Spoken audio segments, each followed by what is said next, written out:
PlayStation boss Jim Ryan was on a tear this week, dumping a bucketload of juicy info during a recent business briefing. What did our favorite non-CIA agent have to say? Spoilers, I didn't know that was CIA. So on PC and mobile releases. So plan is for half of PlayStation releases to be on PC and mobile by the end of the fiscal year 2025. Quote, PlayStation Studios historically has executed wonderfully in the delivery of a strong portfolio of narrative-rich, graphically beautiful single-player games. But it's certainly the case that we have restricted ourselves to a rather narrow portion of the gaming market. By expanding to PC and mobile, and it must be said, also to live services, we have the opportunity to move from a situation of being present in a very narrow segment on the overall gaming software market to being present pretty much everywhere. So according to their graphs, the split of platforms would be at the end of FY22, 75% to consoles, 15% to PC, 10% to mobile, and then by the end of FY 2025, half would be consoles, 30% PC, and 20% mobile, with PS4 releases phased out by 2025. Please God. And we're already starting to see more of this. So SteamDB, the little snoops that they are, spotted a Returnal PC port, which is very obvious that will happen. Hopefully it finds another audience there as well. So what do we think about this, boys? I mean, do you go first, Winnie? Yep. I'm just wondering, what is that 10% of mobile by the end of this financial year? What is that 10%? I thought they've bought some studios, haven't they? Yeah, but I'm just wondering, like, I was looking at mobile games that are, like, related to PlayStation, and there's games there, but they're all games that have, been out for ages. I'm like, are they going to be announcing some new mobile titles this year? Or maybe acquisitions. I don't know. I don't know like what they actually have at the moment from a mobile offering. Well, there's got older games like Run Sackboy Run. There's like an Until Dawn game. But that's what I'm saying. Like I was looking at, are there games they put out this year? Because that 10% seems really high for this year. No, it's fair enough. I just can't remember if they acquired anything that was making mobile games, but maybe I'm wrong. Mike? Mike? Yeah, so I am all for accessibility in terms of letting as many people play a particular game as possible on whatever platform, especially in a year when it's hard to get your hands on some of these consoles, as has been the case in the last couple of years. And they're not particularly cheap either, so 750 Australian bucks to be able to play some of these games if you want to. Relatively high for some people. Whereas if you already have a PC, hey, awesome. Why not be able to play these games? So I'm not talking about it from a business perspective. That's a whole different story and what strategically they should be doing. But from a consumer perspective, hell yeah. The more of these games come to PC, the better. I have a few friends who exclusively play on PC, and they're always saying, oh, I wish I could play Bloodborne, I wish I could play this. And now they're starting to be able to play some of those games, which I think is freaking awesome. So strategically, it's pretty cool. 30%, that's a huge jump when you think about it. For a company that used to be exclusively console, because that's what PlayStation was, going to only half of their sales. And you got to keep in mind that half their releases. Half their releases. Yeah. That's a good point as well. You got to keep in mind that, from my understanding, consoles themselves don't tend to make profits. They can even be a loss. So it's really the games that they get a lot of the money from. And of course, we're talking about, third-party games as well, not just their own games. But going to 50, that's a huge jump, I think. So for a consumer, freaking awesome. I mean, other than the hardest Sony PlayStation fanboys that for whatever reason want a particular game to only be on their console, I just can't see why anyone would not want this to happen. I was about to say, Mike, not everyone's happy. There's people literally going around saying, no, they're taking away our exclusives. We're putting them on PC. I'm just like, I don't think there's really people saying that. There's just like a few people, and they're amplified like crazy. Super minority, I'd imagine. They do exist. That's all I'm saying. Yeah, sure, but I mean, like, mate, I could find someone who, I don't want to say some extreme view, but you know what I mean. Like, it's the internet. They exist. No, but I think I want to pick that point up though, because they've been very conservative rolling out these games, extremely conservative, right? Like rolling out games, really testing the waters, like games that are very old, and it's like, okay, we'll bring them on PC. We'll see what the reaction of people is, right? Because I do think, you could easily see a situation where people are like, Why do I have a PlayStation if it's all going to come on PC? This is bullshit. Like I feel ripped off. And that did not eventuate. Like, yeah, you got a couple of nutcases who, go, oh, this is bullshit. I thought it was exclusive. Da, da, da. Who cares? Like, you've got your PlayStation, they'll never release these games day and date. I don't see that happening. Like, I think they're always going to go on PlayStation first, and then maybe it's a year later. It's almost like a cinema model, going out to the cinemas and then on streaming services, 90 days later or 30 days later or whatever. But yeah, it's worked. It's really worked for them. They're getting millions of sales. Like Days Gone had 1 million sales just on PC. It's insane, right? This is awesome for a game that was already made that they ported, which wouldn't have cost it. Well, that one in really, particular, because speaking. that was Unreal Engine, so that would have been probably even more straightforward to port. And then it's also, I just wonder how many people double dip. Like how many people play God of War on PS4, and then it's like, okay, you get a better version on PC. And it was like 3-4 years ago I played it. Well, okay, maybe I'll get it again and play it on the Steam Deck and stuff like that. Yeah. So I just see the upside to this. And I do hope that certain games like Returnal get like a second wind on PC. I feel like that's almost like more of a PC crowd, a game like Returnal. So it's going to be interesting. And I think, like Days Gone, different homes for different games. So I think this is just a kind of a no-brainer for PlayStation. Also, they're not done with acquisitions. So 5 acquisitions in the last fiscal year: Housemarque, Nix's Software, Firesprite, Bluepoint, and Valkyrie. So acquisitions of Bungie and Haven Studios are underway, and they've invested in Discord, Devolver Digital, and Excelbyte. So, quote, in terms of future M&A activity, the answer to that is that we are not at all finished with our strategy of trying to grow PlayStation Studios inorganically. As we transition from our historic game development strategy to a much broader and much wider market reach than we enjoy today, it is very likely that inorganic stimulus will be required to help us realize these dreams. I kind of laugh because I feel like I'm back at work, like listening to this kind of like talk. But it's funny, the word organic and inorganic, because I must admit, there's Colin Moriarty is one of the biggest like PlayStation pundits. He's always banging on about PlayStation only does organic growth, like studios they work with, like Housemarque, and then, build them up and then buy them out or grow internally. And so it's quite funny to hear them say specifically inorganic. But Mike, what do you reckon in terms of potential? Like, what are they going to be trying to go for, I guess, is the question. From an acquisition point of view. A few really cool remakes. So we're talking about, I'm thinking specifically about the acquisitions they've already got. They're getting really cool developers. So Bluepoint, they did the remaster of Demon Souls. Freaking amazing. If a company like that did a remaster of a game like Bloodborne, and we talked about this in the past, instant buy for me.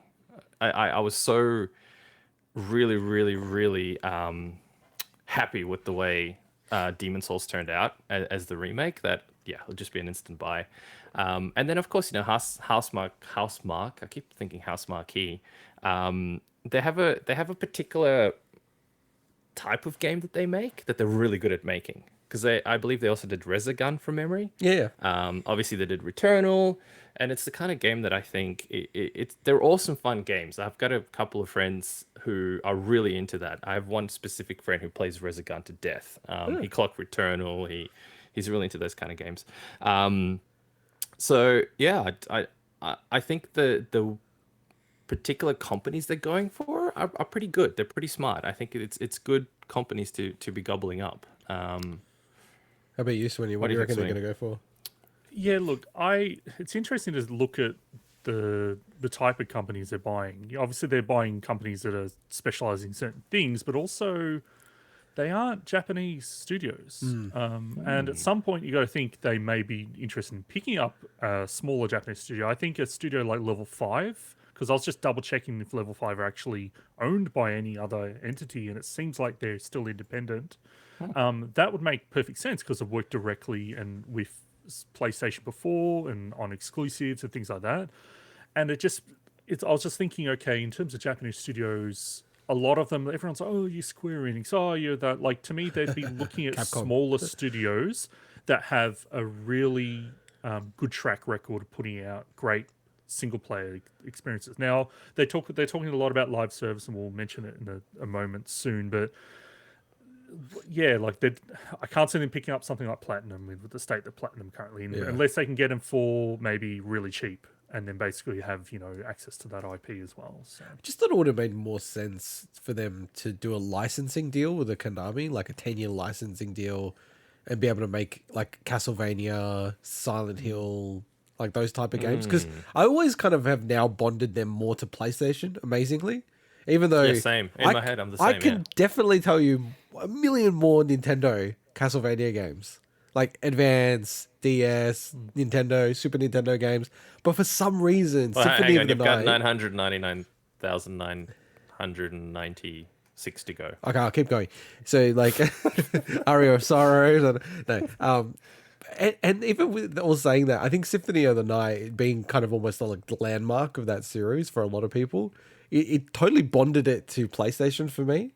And then but every Castlevania since then has not been exclusive to PlayStation. So. I know, but I'm just saying, I'm like, this is how I except feel. for You can't tell me how I feel. Except for there were a couple of PS2 games, but I mean that's a long time ago. I know, but I'm just saying this is how I feel about it. Like I'm the same with Silent Hill, exactly the same thing. And I know they've been on other platforms. But same as Metal Gear Solid. Metal Gear Solid is PlayStation for me. Yeah.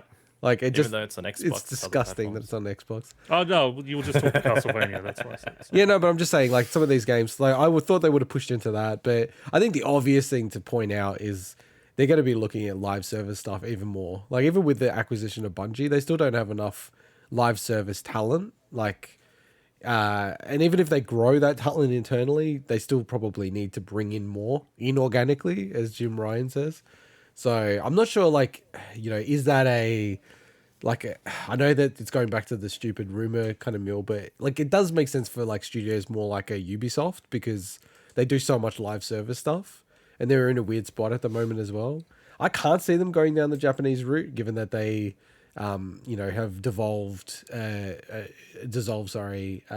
Japan studio and all the stuff that they've done there. And they're very American centric as well at the moment and European centric. Yeah, but what I was thinking was if they were to go that route, that's why I was looking at what option there, because it's kind of like, okay, if they wanted to diversify further, that would be Level 5 would be a company that I think would be a good fit for them. So yeah, I'd probably say it a bit different. I'd almost think like maybe more of a Korean studios, because there's a lot of Korean studios we are not very familiar with, but they're absolutely dominant in live service. It's almost like more of a live service market, those areas. So that'd be potentially one, avenue. So investment in new versus existing IPs. So the plan is for Sony to invest 50-50 in new versus existing IPs by fiscal year 2025.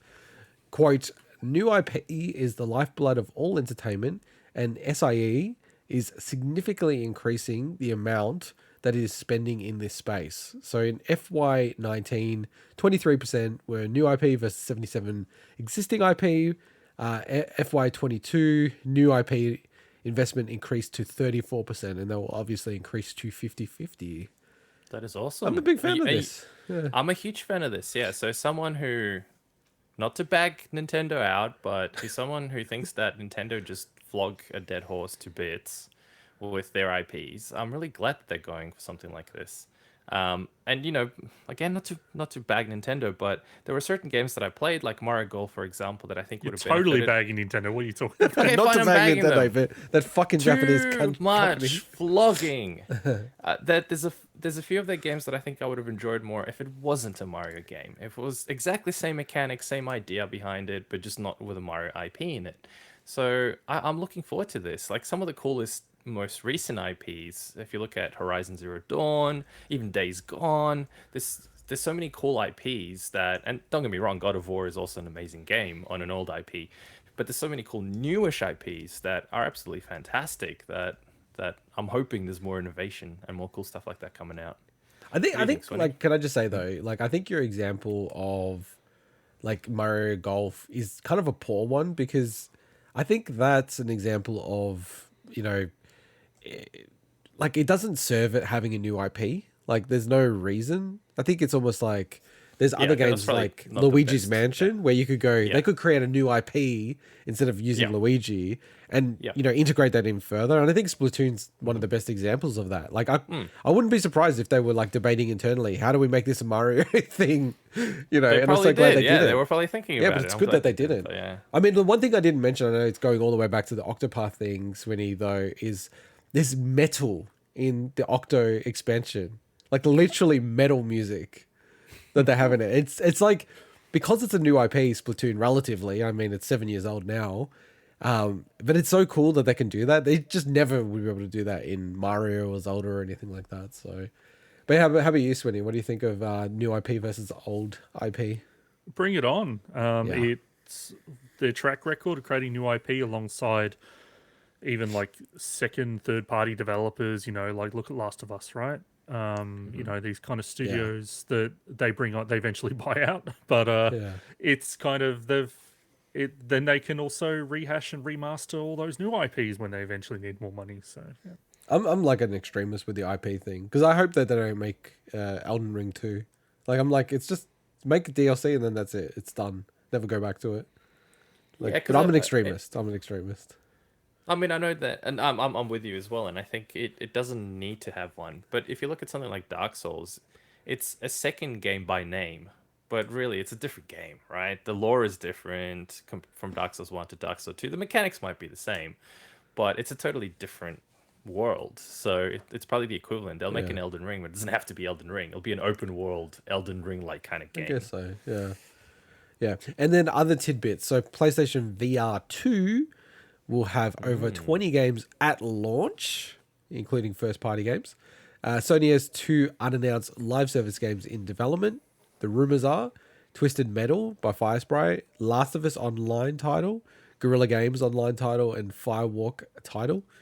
God of War, Horizon, Gran Turismo TV shows are in the works. With Gran Turismo, Swinny, is that a TV show or a movie? I thought it was a movie.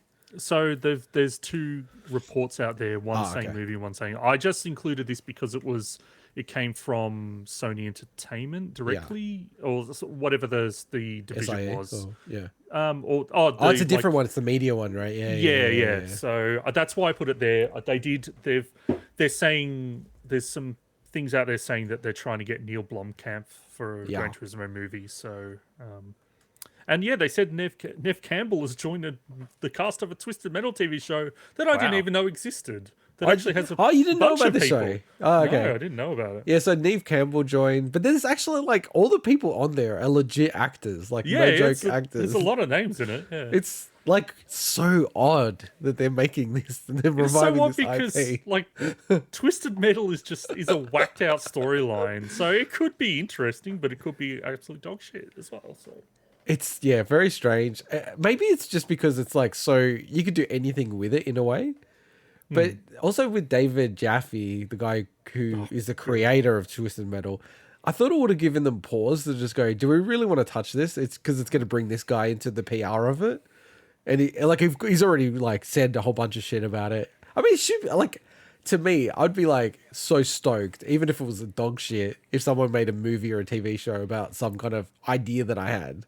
He's too busy turning down like $100 million deals with Tencent to worry about a TV show. Yeah, or like saying why Metroid Dread shit because like a very obvious thing that everyone picked up on. He's still on that, man. Like he has not given up. What did you say? No, we're not going to get into it now. Let's just say he can't pay attention. Yeah, there's a part of the game where it literally doesn't allow you to leave or anything until you do something that's pretty clear. And all streamers, I remember. There's a compilation of like 100 streamers doing it and instantly getting it, and he didn't get it, and he thought it was bad design. It's now the community now calls it the Jaffe Room. That's awesome. I think I know the part. Yeah, like speedrunners and all that. That's so awesome. And then State of Play presentation, which has been announced, which is for this Friday Australian time in the morning.